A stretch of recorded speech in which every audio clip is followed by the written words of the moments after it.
הימים האלה, בהם ארגון הטרור החותי יורה על מדינת ישראל, אני רוצה להעביר בפתיחה מסר ברור.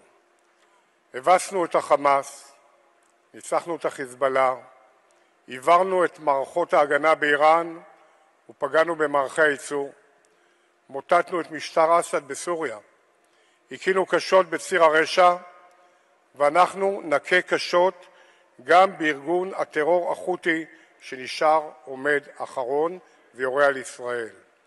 נפגע בתשתיות אסטרטגיות שלו ונערוף את ראש מנהיגיו, בדיוק כמו שעשינו להניע סינואר ונסראללה בטהרן, עזה ובלבנון, נעשה בחודדה ובצנע.